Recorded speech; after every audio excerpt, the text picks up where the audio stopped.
공영방송 특파원 보고 세계는 지금 시작합니다. 지난 8일 실시된 미국 중간선거 개표가 여전히 진행 중입니다. 하원에선 공화당이 민주당을 앞서고 있고 상원에선 한 치 앞을 알 수 없는 초접전 양상을 보이고 있는데요. 오늘 첫 소식 미국 현지를 연결해 보겠습니다. 뉴욕 강윤기 PD 특파원, 현재까지 개표 상황이 어떻게 진행되고 있는지 말씀해 주실 수 있을까요? 네, 현재까지 CNN 방송 집계에 따르면 하원은 공화당이 211석, 민주당이 203석을 확보했습니다. 218석이 과반이니 공화당이 간발의 차로 하원 승리할 것으로 보이고요. 상원은 그야말로 초박빙 상황입니다. 미국 현지 시간으로 어제 11일 애리조나주에서 민주당이 승리하면서 민주, 공화 양당이 각 49석씩 확보한 상황입니다. 남아있는 곳은 네바다와 다음 달 초 결선 투표를 앞둔 조지아주인데요. 박빙 상황인 네바다를 민주당이 승리하면 상원 주도권을 민주당이 가져가게 되고요. 공화당이 이길 경우 상원 승리는 조지아주 결선에서 최종 결정될 것으로 보입니다.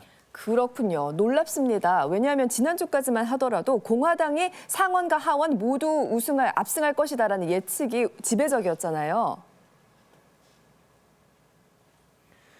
네, 그렇습니다. 보통 중간선거는 집권당이 패배했습니다. 그리고 경제 상황이 좋지 않은 데다 트럼프 전 대통령이 워낙 활발하게 지원 활동을 하면서 소위 레드웨이브, 즉 공화당이 압승하는 것이 아니냐는 전망이 우세했죠. 그런데 결과는 달랐습니다. 최종 결과가 나와봐야겠지만 민주당은 예상 밖 선전을 했다는 평가가 많고요. 공화당은 현재까지 추세에선 우세를 보이고 있지만 트럼프 전 대통령의 정치적 입지는 좁아질 거란 전망들이 나오고 있습니다. 제가 직접 오하이오주 선거 현장을 다녀왔습니다. 공화당의 텃밭으로 여겨지는 오하이오주. 중간선거를 하루 앞둔 7일 오후 트럼프 전 대통령이 지지 유세를 위해 오하이오를 찾았습니다. 트럼프 관련 상품을 파는 상인들이 눈에 띕니다. We've been following him since 2016, so this is our 92nd rally. But we don't just follow the rallies, we also follow him when there's private events. 현직이 아닌데도 트럼프 전 대통령의 인기 여전합니다. 지금이 트럼프 전 대통령의 유세가 있기 6시간 전입니다. 그런데 이렇게 보시다시피 수많은 지지자들이 그의 연설을 듣기 위해서 줄 서서 기다리고 있습니다. I like Trump very much. I think he's done a lot for the country, and I'm sad to see what's happened since he left office. I believe he's still our president.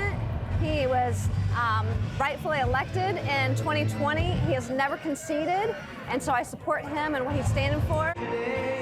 저녁 8시 전용기가 도착하고 군중의 환호를 받으며 트럼프 전 대통령이 무대 위에 등장합니다. 다음 날 있을 중간선거, 공화당의 완승을 장담합니다. Then tomorrow you must vote Republican in a giant red wave that we've all been hearing about. 그리고 본인이 지지하는 상원 의원 후보를 소개합니다. JD is a really good man. JD, please come up. 바로 JD 벤스 후보. Thank you for being here. Look, the stakes are simple. The president said it well. We got to get out there and run up the score on these guys because we need to win, and we need to win big and take our country back. That's exactly what we're going to do. 지난 주말 벤스 후보의 선거운동 현장을 찾았습니다. 작가 출신인 그는 트럼프 전 대통령의 전폭적인 지원을 받으며 당내 경선을 통과한 소위 트럼프 키즈. 그의 선거 전략은 무엇일까? They delivered inflation and a wide open border. Now Republicans need to get a chance to lower that inflation, shut down that border, and control crime in this country. That's what it's all about. 오하이오주 북부 클리브랜드. 민주당 팀 라이언 후보 지지자를 만났습니다. 그는 트럼프 지지 후보들이 미국 민주주의를 위협하고 있다 말합니다. The economy is obviously critically important right now. With the threats to our democracy, people trying to overturn the election, we can't have that either. We can't have a great economy while the democracy is falling apart. We need a strong democracy too. 10선 하원 의원 출신인 민주당 팀 라이언 후보. 그는 쇠퇴한 공업 지역의 노동자 표심을 공략하는 동시에 공화당과 트럼프 전 대통령을 극단주의자라 공격합니다. And this campaign is about us putting a flag in the ground and saying, I don't care what party you're from. We have to fight the extremist movement in this country. 그는 바이든 대통령을 비롯한 당 지도부의 지원을 고사하며 독자적인 선거운동을 펼치고 있는 상황. 그에게 트럼프 전 대통령에 대해 직접 물었습니다. And there will be a Save America rally with Mr. Trump in Ohio as well. So, what is your strategy at last in terms of that? He may be here for him, but nobody really thinks that Trump has any respect for J.D. Vance. Like, it's pretty obvious what he thinks of him, and so I don't think it's going to move the needle very much. 과연 승자는 누구일까? The NBC News projecting J.D. Vance the winner. 그런데 결과를 들여다보면 트럼프 전 대통령의 지원에도 불구하고 민주당의 득표율 지난 대선에 비해 오른 것을 알 수 있습니다. 지난 8일 선거 당일 저녁 펜실베니아 메메트 오주 공화당 상원 의원 후보 캠프 오주 후보는 트럼프의 지지를 받았지만 패배했습니다. 초박빙 예상을 깨고 민주당 패터만 후보가 승리. I never expected that we were going to turn these red counties blue, but we did what we needed to do. 다음 달 결선 투표를 해야 하지만 조지아주 역시 민주당의 워녹 후보가 공화당 후보를 앞섰습니다. 상대는 트럼프 전 대통령의 친구라 불리던 후보. The Republicans are underperforming a little bit, and I think that's probably the result of a number of factors. The Dobbs decision taking away women's right to choose. People are really concerned about the strength of our democracy and candidates attacking democratic values. 보통 집권당이 패한다는 중간 선거의 공식을 뒤집고 민주당이 선전한 겁니다. Good afternoon. While the press and the pundits are predicting a giant red wave, it didn't happen. 트럼프 전 대통령에 반대하는 민주당 지지자들이 결집해 바이든 행정부에게 힘을 실어준 것으로 분석됩니다. You know, has its ups and downs like any president, you know. I mean, it's been 2 years, and it hasn't been a four-year term. So who am I to judge so soon? 트럼프 전 대통령 선거 결과에 화나지 않았고 대단한 성과를 이뤄냈다고 밝혔지만 책임론이 등장하고 경쟁자들의 견제까지 심해지며 차기 대선 가도가 순탄치 않을 것으로 보입니다. 중간 선거 결과의 후폭풍이 어디까지 미칠지 주목됩니다. 지금까지 강윤기 PD 특파원이었습니다. 네, 이번 미국 중간선거 예상되었던 공화당의 압승, 레드웨이브는 없었다라고 봐야겠죠. 네, 그래도 공화당이 하원을 이제 가져갈 것으로 예측이 되니까 레드 웨이브까지는 아니더라도 레드 리플, 붉은 물결 정도는 있었다라고 볼 수가 있는데요. 이제 관건은 상원이 되겠죠. 네. 지금 상원 같은 경우에는 공화당과 민주당이 49대 49 현재 동률입니다. 팽팽합니다. 네, 네바다가 지금 이제 개표를 하고 있는데요. 지금 94% 정도까지 이제 개표가 이루어졌고 여기서 이제 공화당 후보가 민주당 후보를 약 0.1% 포인트 차로 따돌리고 있는데 이 민주당 후보가 이제 우편 투표 개표가 되면 아주 무서운 속도로 따라가고 있어요. 네. 그리고 이제 네바다 같은 경우는 12일까지 들어오는 우편 투표를 유효표로 보고 있기 때문에 우리가 좀 더 기다려 봐야 되긴 합니다만은 기본적으로 이제 이 우편 투표 같은 경우는 민주당한테 좀 유리하게 작용을 한다고 알려져 있고 남은 표도 이제 민주당이 강세인 곳에 조금 더 남아 있다라고 보여지기 때문에 민주당이 역전을 하는 것도 무리는 아니다라고 보고 있는 거죠. 그래서 만약에 민주당이 네바다를 가지고 가게 된다면은 이제 50대 49가 될 거고요. 그러게 거기다가 이제 카말라 해리스 부통령의 캐스팅 보트 합해지면 51대 49가 될 거고 그렇게 되면은 사실은 이제 조지아 결선 투표까지 기다릴 것 없이 이제 민주당이 상원의 우위를 점하게 되는 거죠. 다수당이 되는군요. 이번 중간 선거 결과를 보고 이제 바이든 대통령이 아주 오랜만에 활짝 웃었던데 참 그럴만하겠다 싶었습니다. 왜냐하면은 정말 선거 기간 내내 인플레이션 등 경제 문제 때문에 다들 민주당에게 불리할 것이다라는 말이 많았잖아요. 네, 그렇죠. 실제로 한 이 출구조사에 따르면 이번 선거에서 가장 중요한 요소가 뭐였냐? 바로 1위가 인플레이션이었거든요. 만약 상원 결과가 조지아 결선 투표까지 갈 경우에는 결국 더 경제 요소가 중요해질 것 같은데 자 그런데 얼마 전에 10월 이 물가 상승률이 나왔는데 미국의 물가 상승률이 7.7% 전년보다 올라서 이게 예상치보다 낮게 나오니까 이제 물가가 정점을 찍고 좀 내려가는 게 아니냐 이런 전망이 나왔거든요. 근데 공화당에서 지금까지는 계속해서 인플레이션은 현 정부의 탓이다 이렇게 비판을 해왔는데 이게 좀 먹히지 않게 됐고 앞으로 조지아 결선 투표에서는 결국은 이 점이 좀 더 민주당에게 유리하게 작동하지 않을까 이렇게 보여집니다. 경제 상황이 민주당에게 민주당에게 유리해진 것이다. 네, 민주당이 이제 이렇게 좀 표심을 좀 얻어간 거에는 낙태 이슈도 있었다라고 얘기를 하죠. 앞서서 이제 출구조사 이야기도 나왔습니다만은 1위 요소가 이제 인플레이션이었고요. 그리고 2위가 낙태였습니다. 맞습니다. 네, 지난 이제 6월이었죠. 연방대법원이 낙태권을 허용하는 로 대 웨이드 이 판결을 뒤집었어요. 네. 그러면서 이제 낙태권을 옹호를 해왔었던 이제 민주당한테 조금 더 표가 몰리는 현상이 보였고, 특히 이제 민주당의 여성 표심이 많이 결집이 되었다라는 이야기가 나오고 있죠. 네. 그래서 바이든 대통령이 이번에 기자회견을 하면서 그런 얘기를 했죠. 이 선거 결과는 미국 여성의 힘이 결정을 내린 것이다라고요. 네. 경제도 중요하지만 내 몸도 중요하다라는 인식이 투표소로 향하게 하지 않았을까 싶습니다. 이번 선거 마상윤 교수님께서는 어떻게 보셨나요? 네, 저는 트럼프가 선거 전면에 나선 것이 오히려 공화당에는 마이너스 요인이 좀 됐다 이렇게 생각이 됩니다. 네. 트럼프가 지지했던 후보들이 여럿 있습니다. 일명 트럼프 키즈라는 사람들인데요. 이 사람들의 활약이 생각에는 좀 미치지 못했다 이렇게 봅니다. 네. 특히 경합주였던 펜실베니아에서 민주당에게 상원 의석을 내줬는데요. 여기는 기존에 공화당 의원이 있던 자리입니다.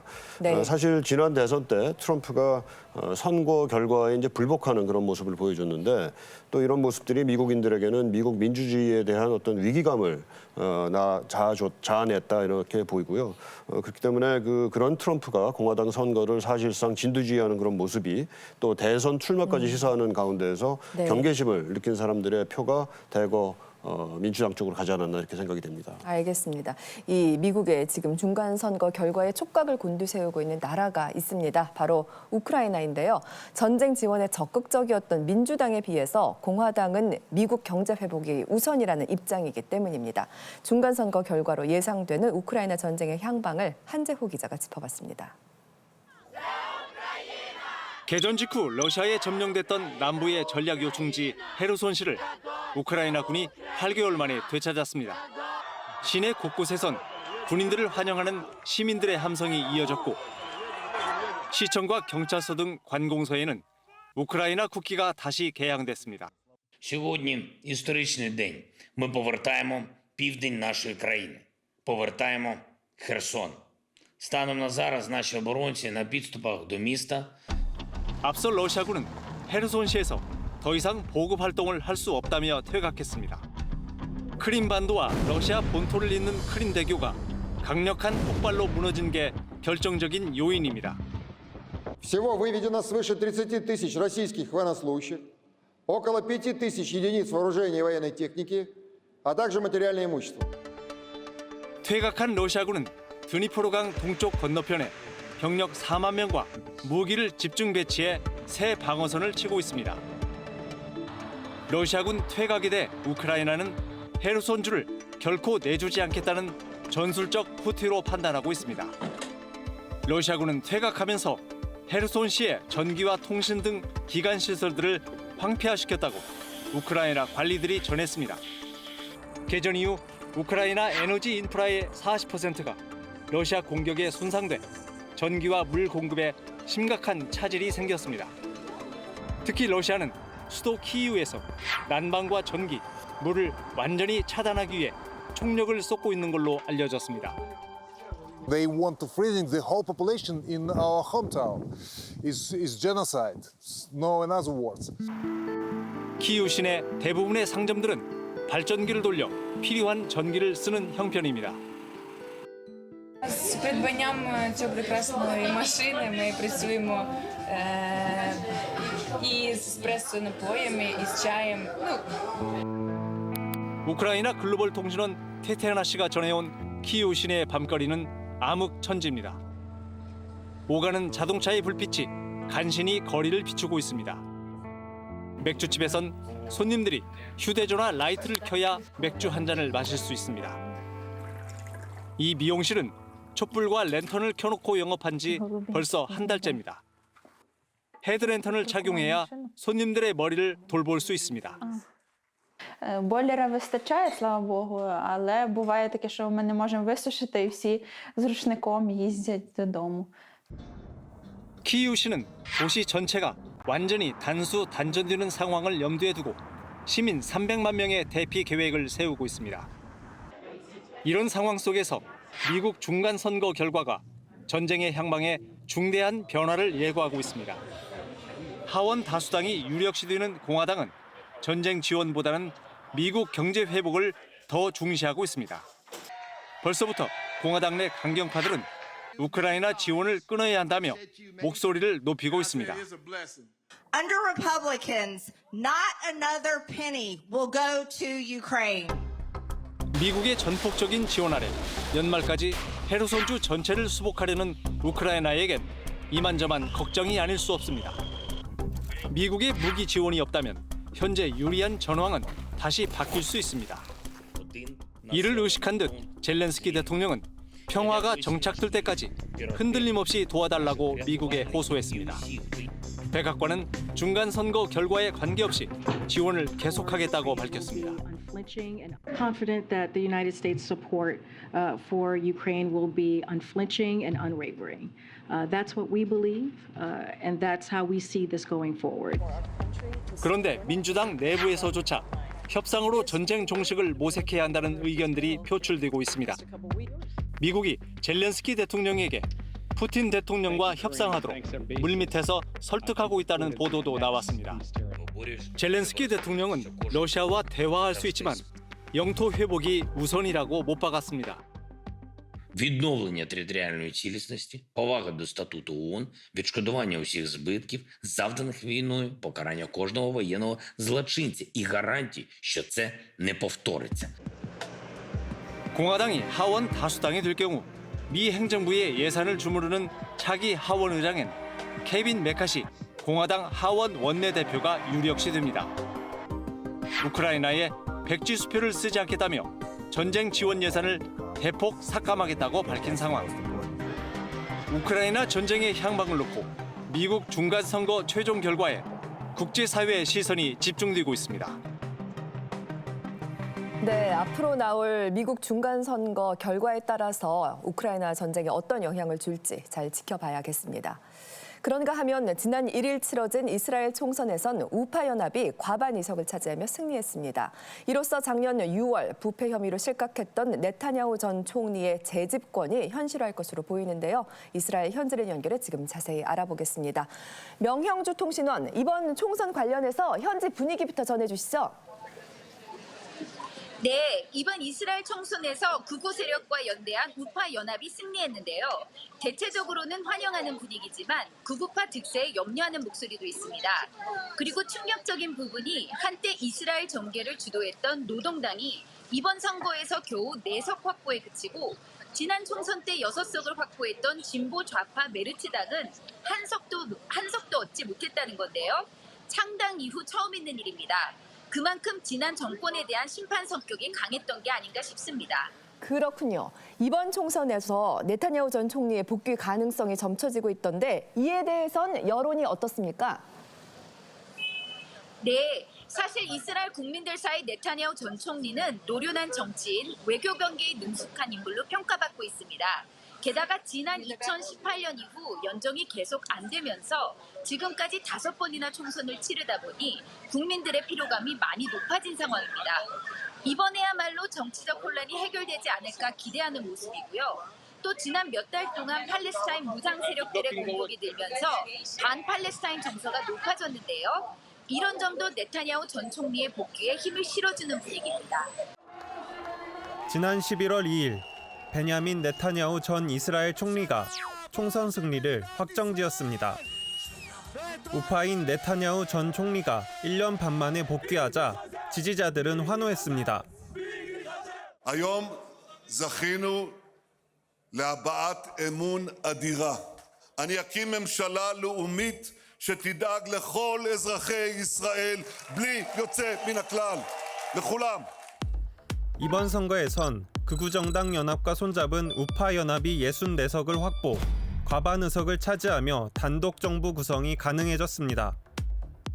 승리의 1등 공신은 극우정당 연합, 독실한 시오니즘의 약진, 특히 리더 중 한 명인 벤 그비르는 극단적 민족주의를 바탕으로 팔레스타인 병합을 주장하는 인물입니다. 이스라엘의 치안 장관이 되겠다는 그는 아랍계 시민에게 권총을 겨누고 인종차별적 막말을 하는 것으로 유명합니다. אמרו לי, מי אתה? אתה מחבל. אתה צריך להיות בכנסת בסוריה, לא כאן.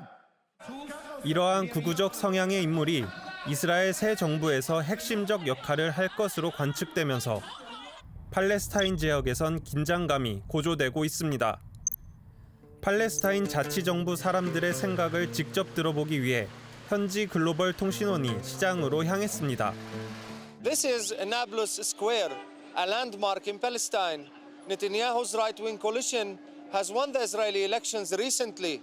I will ask citizens what Palestinians think about this issue.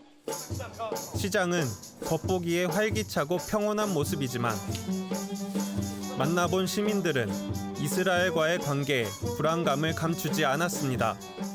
لا أعتقد إنه يبشر بخير بس الأمور هي كلها بشكل عام للأسوأ ما في شيء منيح نعم احنا دائما نحكي كفلسطينيين فيش زعيم بيجي الا بيجي بعده اسخن منه بس هذا نتنياهو سخن وظل نفس الشيء. 특히 최근 격화한 이스라엘과 팔레스타인 간 분쟁의 흔적들이 쉽게 눈에 띄었습니다.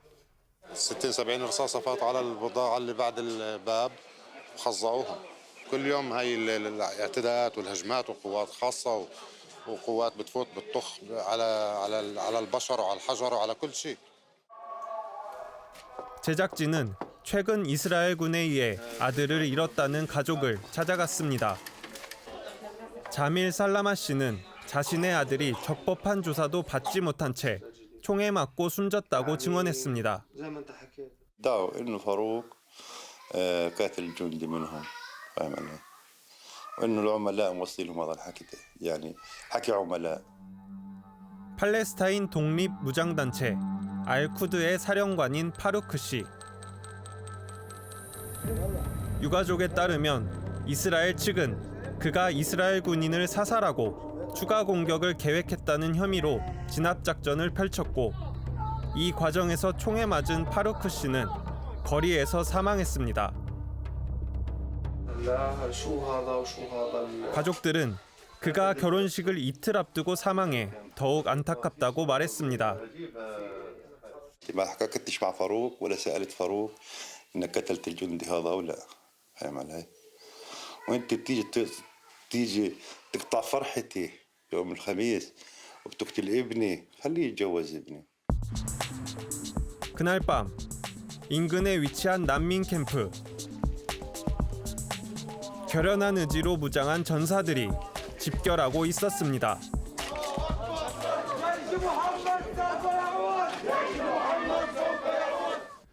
파르쿠의 죽음을 추모하며 의지를 다지는 알쿠드 전사들. 그들은 애도하는 것에 그치지 않고 이스라엘에 복수하겠다는 성명을 발표합니다. 죽음이 더 큰 죽음을 부르는 역사의 비극이 또다시 반복됩니다.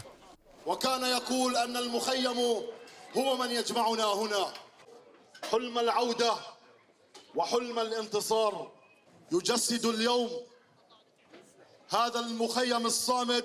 احنا بالنسبة لنا لا شايفين نتنياهو ولا دولة إسرائيل كلها. المقاومة حق شرعي إلنا ندافع عن حالنا وندافع عن أرضنا وندافع عن وطننا. 지난 10월 팔레스타인 차량이 이스라엘 초소로 돌진하는 등 선거를 앞두고 폭력 사태는 더욱 잦아졌습니다. 1개월간 팔레스타인인 34명, 이스라엘인 3명이 사망했고 올해만 180여 건의 무력 충돌이 일어났습니다. 팔레스타인 무장단체 하마스는 극우 세력이 승리한 이스라엘 선거에 항의하는 의미로 로켓을 발사하기도 했습니다. 제작진은 분쟁의 한가운데 지역으로 향했습니다. 이스라엘 유대인들이 팔레스타인 땅에 이주해 건설한 정착촌. 섬처럼 존재하며 누구에겐 역사의 땅이자 누구에겐 갈등의 씨앗이 뿌리를 내리는 곳입니다. 제작진은 이곳에서 유대인 보호를 위해 활동하는 나티 롬 씨를 만나봤습니다. We are facing hundreds of terror attacks every day. Just to understand, almost every day we have here shooting on us. We have Molotov cocktails and families who are going to grocery and receive stones on them.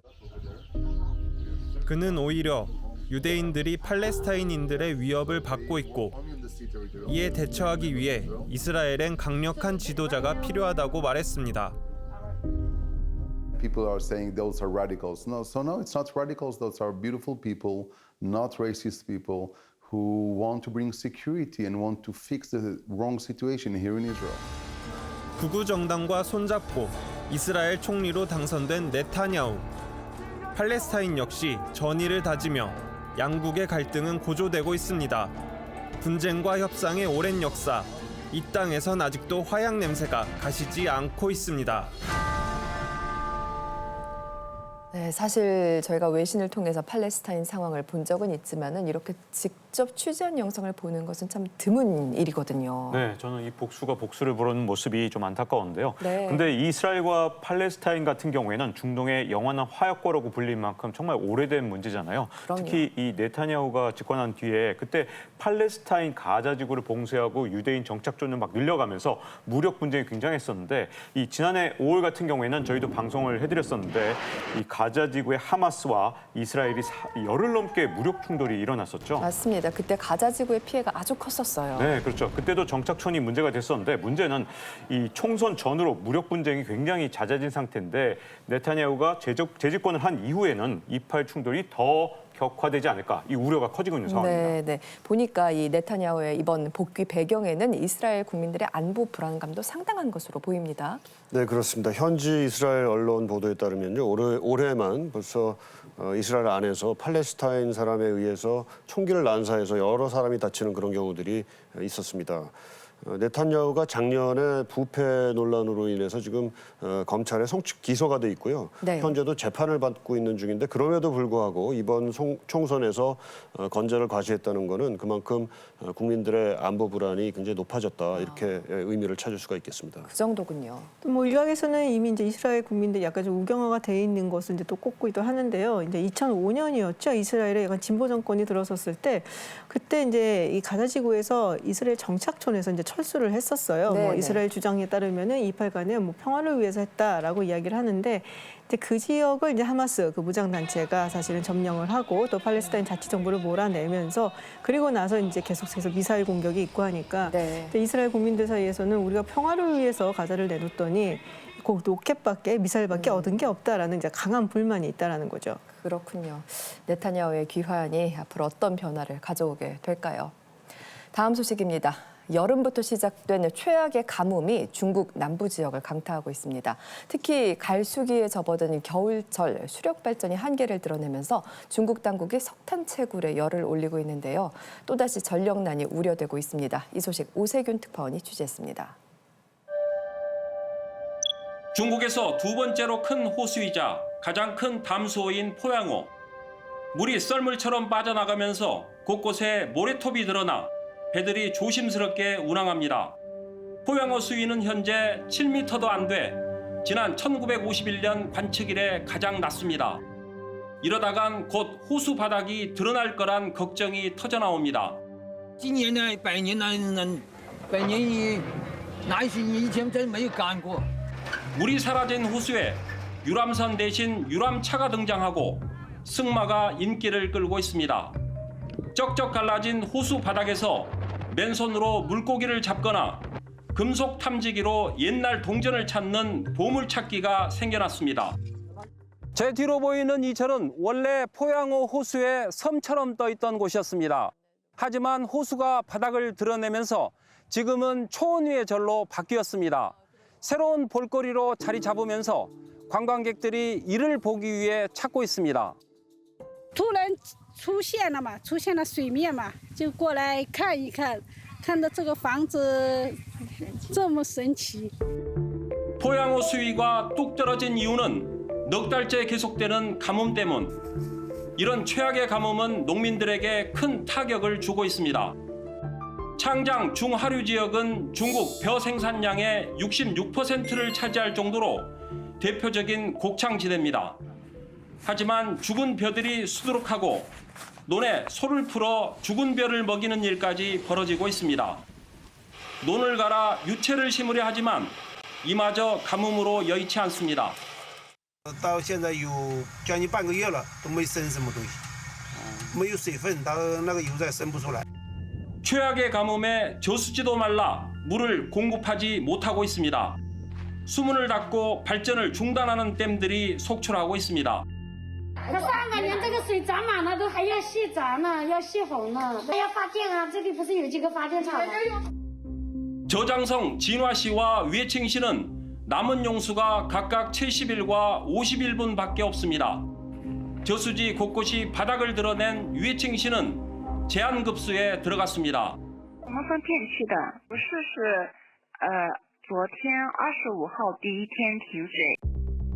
이런 극심한 가뭄 현상은 중국 남부 지역인 장시, 후난, 저장 등 12개 성에서 나타나고 있습니다. 엎친 데 덮친 격으로 건조한 날씨에 산불도 잇따르고 있습니다. 이런 상황에서 창장에 물을 내려보내야 하는 세계 최대 수력 발전댐인 산샤댐은 제 역할을 못하고 있습니다. 당초 산샤댐은 7, 8월 장마철에 대비해 221억 톤을 미리 방류했는데 비가 오지 않아 현재 저수량이 급격히 떨어져 있습니다. 중국 전체 발전량의 16%를 차지하는 수력 발전이 가뭄으로 차질을 빚으면서 화력 발전에 총력을 쏟고 있습니다. 중국의 대표적인 석탄 생산지인 산시성 위린시. 대규모 노천 탄광에서 석탄을 캐는 차량들이 분주하게 움직이고 있습니다. 보시는 것처럼 석탄을 적재하러 온 대형 트럭들이 줄지어서 기다리고 있습니다. 대략 2, 3km에 달합니다. 운전기사들은 밤을 꼬박 새워 기다리는 경우가 대부분이라고 말합니다. 최근 대형 탄광들이 앞다퉈 석탄 증산에 나서고 있기 때문입니다. 트럭 기사들이 차량에서 음식을 배달해 먹을 정도로 바쁘게 움직이고 있습니다. 昨天晚上来的，像我们现在的高垒，看到吗？有昨晚上上来排队。 중국은 2030년 이산화탄소 배출량이 최대에 이르렀다 줄어들기 시작하는 탄소 피크를 목표로 하고 있지만 2025년까지 석탄 생산을 늘리겠다고 밝혔습니다. 今年前8个月，全国煤炭产量29.3亿吨，同比增长了11%。 하지만 제로 코로나 정책이 석탄 생산에 발목을 잡을 가능성도 배제할 수 없습니다. 현재 석탄 주산지인 산시와 내이몽고 등은 코로나19 발생이 빈번해 전염병 통제가 강화됐습니다.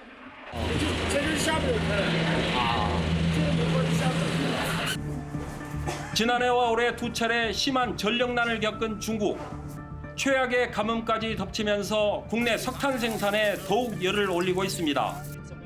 극심한 가뭄이 몰고 온 자연재해가 겨울철 미세먼지 공포로 이어질지 우려가 커지고 있습니다.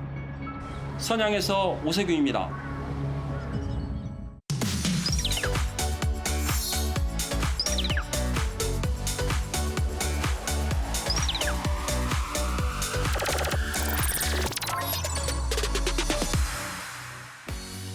네, 위클리픽 시작합니다. 첫 번째 픽은 김지윤 박사님께서 준비하셨죠?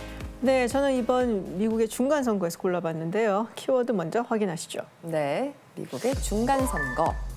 네, 바로 트럼프 대 디센티스입니다. 디센티스, 플로리다 주지사의 이름 아닌가요? 네, 맞습니다. 이제 공화당 소속의 플로리다 주지사 이번에 재선에 성공을 했죠. 네. 그런데 트럼프 전 대통령이 이 디센티스 주지사를 강력하게 견제를 하고 나섰다라는 이야기가 있는데요. 한번 영상으로 확인하시죠. 이번 중간 선거에서 약 20%포인트라는 압도적인 차이로 재선에 성공한 론 디센티스입니다. We've accomplished more than anybody thought possible 4 years ago, but we've got so much more to do, and I have only begun to fight. 네, 이번 선거로 디센티스가 강력한 대권 경쟁자로 부상을 하자 같은 당의 트럼프 전 대통령이 위기를 느낀 모습입니다. Let's see, there it is, Trump at 71, Ron DeSanctimonious at 10%. 디센티스가 대선에 출마하면 다칠 수 있다. 좋지 않은 정보를 말할 것이다 라면서 원색적인 비난을 하기도 했는데요. 네. 그러나 공화당 지지자들의 여론은 디센티스 쪽으로 기우는 모양새입니다. 미국 정치의 젖줄이라고 불리죠. 이 후원금을 트럼프보다 더 걷어들이면서 공화당 내에서 차기 대선 후보로 입지를 키워가고 있습니다. 아, 그렇군요. 공화당의 차기 대선 주자로 떠오를 정도군요. 디센티스. 그래서 트럼프 전 대통령이 저렇게 못마땅해서 견제구를 날렸나 봅니다. 네, 미국의 유명인들도 디센티스를 지지하고 나섰는데요. 예를 들어서 일론 머스크 같은 경우는 네. SNS에 나는 디센티스를 지지한다라고 이야기를 했습니다. 네. 저 트럼프는 너무 나이가 들어서 안 된다라고 덧붙였고요. 그렇게 말했나요? 네, 그리고 또 언론 재벌이죠. 루퍼트 모덕 같은 경우는 자신이 보유한 언론 매체 일면을 디센티스로 장식을 하면서 적극적으로 지지하는 그런 모습을 보였죠. 사실 이번 이제 중간 선거에서 공화당이 쾌거를 거둔 곳이 바로 또 플로리다이기도 합니다. 뭐 주지사도 그렇고 상원, 하원 그리고 검찰총장까지 압도적으로 민주당을 이겼거든요. 네. 뭐 그러다 보니까는 더욱더 눈길을 이제 우리가 줄 수밖에 없는 것이고, 그래서 이번에 완전히 대선 주자로 올라섰습니다. 그러다 보니까 또 트럼프 전 대통령도 견제를 하는 거겠죠. 그렇군요. 그런데 정말 재밌는 게요. 디센티스의 별명 가운데 하나가 바로 리틀 트럼프거든요. 디센티스의 이 정치적 날개를 다는데 트럼프 전 대통령이 큰 도움을 줬다, 이런 평가가 많습니다. 그런 관계였나요? 네. 자, 과연 그의 정치적 경력 영상으로 준비했습니다. 네. 자, 43살의 이 젊은 정치인 론 디센티스는 2012년 플로리다주 하원 의원으로 정치 활동을 시작했습니다. 젊어선 이 해군에 입대해서 이라크 전쟁에서 복무한 경험도 있죠. America great again. Big league. 2018년 선거에선 트럼프 공약을 내세워서 이 공화당 내 세력을 키웠는데요. 그가 유명해지게 된 데엔 방역보다 자유를 중시하겠다는 코로나19 대응이 컸죠. You do not have to wear those masks. I mean, please take them off. This is ridiculous. 자, 지난 3월엔 이 초등학교 수업에서 동성애 관련 토론을 금지하는 법안에 서명, 이 보수적인 정책을 밀어붙였습니다. 네. 미국을 다시 위대하게라는 구호도 그렇고 또 마스크를 벗어라라는 말도 그렇고 보니까 왜 그의 별명이 리틀 트럼프였는지는 알겠습니다. 네, 사실 디센티스하고 트럼프 전 대통령의 인연은요, 2016년 정도로 거슬러서 올라갈 수가 있습니다. 당시에 트럼프는 러시아의 미국 대선 개입 의혹으로 인해 가지고 FBI의 조사를 받고 있었습니다. 네. 근데 바로 그때 디센티스는 트럼프를 적극적으로 옹호하면서 FBI를 굉장히 많이 비판을 했습니다. 이게 인연이 돼서인지 그 후에 트럼프가 디센티스를 굉장히 지원을 많이 했고요. 2018년도에 플로리다 주지사 선거에도 나갈 수 있게 됐습니다. 그랬군요. 그리고 또 디센티스는 트럼프가 내세웠던 정책들을 거의 대체로 고수하면서 따르면서 공화당 내에서 입지를 쌓아왔습니다. 예, 설명을 듣고 보니까 어찌 보면 그렇다면 트럼프 덕분에 디센티스가 이만큼 성장 기반을 다진 것이 아닌가 싶은데요. 네, 그래도 뭐 좀 다른 점이 있죠. 2016년에 트럼프 전 대통령이 이제 대통령 선거에 나왔을 때 사실 이제 정치 경험이 전무했었던 상황이잖아요. 네. 근데 디센티스 주지사 같은 경우는 그래도 2012년부터 하원 의원부터 시작을 해서 차근차근 정치 경력을 쌓아온 인물이고요. 뭐 그리고 이제 뭐 둘 다 선동적이다라는 이야기를 하지만은 그래도 조금 구체적인 정책이 있다라는 평가를 받고 있습니다. 네. 그래서 트럼프 전 대통령 그다지 좋아하지 않는 이 공화당 지지자들한테는 뭐랄까요, 좀 대체적인 인물로도 떠오르고 있고요. 그래서 리틀 트럼프에서 트럼프의 약점을 극복한 트럼프다라고들 평가를 하고 있습니다. 트럼프의 약점을 극복한 트럼프다. 참 말이 재밌습니다. 이 트럼프 전 대통령이 그 중간 선거 이후 대선 출마를 할 것이다라는 얘기들이 쭉 있어 왔잖아요. 그런데 지금 이런 상황에서는 과연 그가 대선에 출마할까 싶기도 한데 교수님 어떻게 보십니까? 네, 트럼프 책임론이 좀 불거지고 있는 상황입니다. 지금 네. 선거 이후에. 그래서 주변 측근들이 트럼프에게 좀 분위기를 좀 봐가면서 출마 선언을 하자 이렇게 얘기를 하고 있긴 한데요. 예. 그럼에도 불구하고 트럼프가 과연 그 남의 말을 들을까 하는 생각은 글쎄요. 듭니다. 네. 또 대선 일정을 보면은 그 당 대권 후보를 뽑는 당내 경선이 2024년 2월부터 이제 시작이 되거든요. 그렇기 네네. 때문에 출마 선언을 해야 되는 시기가 곧 닥치긴 할 겁니다. 따라서 곧 조만간 이제 출마를 선언하지 않겠냐 이렇게 보이고요. 그럴 또 것이다. 디센티스도 대선 출사표를 곧 조만간 던질 거라고 생각이 됩니다. 네. 그동안은 공화당 내에서 트럼프의 위세가 워낙 강했기 때문에 대체로 트럼프에 도전하는 행위들을 함부로 하지 못해왔는데 이번 선거를 통해서 그런 상황이 조금 바뀔 여지가 좀 있다 이렇게 생각이 되고요. 네. 그런 상황에서 이제 적극적으로 대선 후보들이 나올 수 있겠다 이렇게 생각됩니다. 리틀 트럼프가 본 트럼프를 맞설 것인가 참 지켜봐야겠습니다. 두 번째 픽은 박종훈 기자님이 준비하셨죠? 네, 중국을 비롯해서 세계 곳곳에서 바로 이 소문의 진위를 궁금해하고 있는데요. 네. 과연 어떤 소문인지 키워드부터 공개하겠습니다. 무슨 소문인 거죠? 네, 바로 제로 코로나 포기입니다. 진짜요? 드디어 시진핑 정권이 이 정책을 내려놓겠다는 건가요? 과연 그럴까요? 어떤 얘기인지 영상으로 한번 보시죠. 네. 자, 내임원구의 한 아파트가 소란스럽습니다. 봉쇄된 아파트에서 투신한 엄마. 하지만 딸은 갇혀서 나오지 못한 채 울부짖습니다.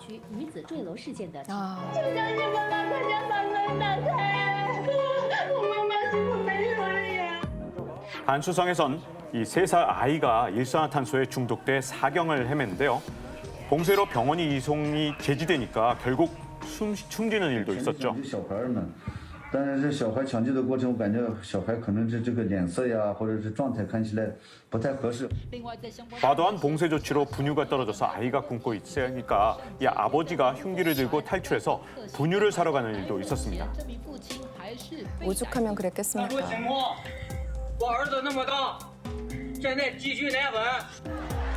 혹독한 봉쇄 조치에 방역 당국과 시민들이 곳곳에서 충돌합니다. 시민들의 분노는 정말 극에 달아있는 상황 같죠. 네. 자, 심상치 않은 민심에 당국은 방역 통제를 완화하겠다 이렇게 밝혔는데 과연 제로 코로나를 포기하는 걸까요? 그러니까 저희가 참 제로 코로나 관련해서 여러 차례 말씀을 드렸었는데 부작용이 워낙 많았고 드디어 이렇게 생명까지 위태로워지니까 사람들이 폭발하나 보네요. 네, 방금 영상에서도 봤지만은 제로 코로나에 대한 중국내 여론이 좀 심상치 않은 것 같습니다. 네. 중국 공산당의 입이라고 부르는 매체가 있습니다. 환구시보인데요. 얼마 전까지 이 신문에 그 편집장을 지냈던 후시진이라는 사람이 있습니다. 네. 이 사람이 지난 7일에 자신의 웨이보, SNS죠. 거기에 올린 글이 화제가 되고 있는데 사실 이 사람은 얼마 전에 그 낸시 펠로시 미 하원 의장이 대만을 방문할 때 그 펠로시가 탄 비행기를 요격해야 된다. 뭐 이렇게 굉장히 극단적인 주장까지 했던 인물입니다. 그런 사람이 이번에는 수도 베이징에서도 신규 감염자를 억제하지 못한다는 거면 다른 지역에서 과연 제로 코로나를 실행하는 것이 가능하겠느냐 이런 문제 제기를 했습니다. 즉 중국 당국의 정책 전환을 촉구하고 나섰습니다. 당의 충성심이 높은 사람마저 그렇게 말을 했다니 보통 일이 아닌데요. 네, 그도 그럴 수밖에 없는 게 잘 아시다시피 이 제로 코로나라는 게 확진자가 한 명만 생겨도 이 건물을 봉쇄하거나 아니면 임시 수용 시설에 보내버리잖아요. 네. 자, 그런데도 중국의 하루 확진자 수가 10,000명을 넘었다는 건 결국 제로 코로나 정책이 잘 안 먹히는 게 아니냐 이런 우려가 나오고 있는 거죠. 네. 보건당국에서는 이제 방역 통제를 최소화하거나 혹은 이제 최근에 확진자가 늘고 있는데도 예전 같은 전면 봉쇄는 지금 피하고 있습니다. 그래서 국경도 또 개방을 해서 뭐 국제 항공이 뭐 한 2배 이상 늘었다라는 얘기도 있고요. 그리고 그래요? 입국자도 뭐 격리 기간을 10일에서 8일로 또 줄이기도 하고 있죠. 그래서 그럼 중국이 정말 제로 코로나를 이제 포기하게 될까요?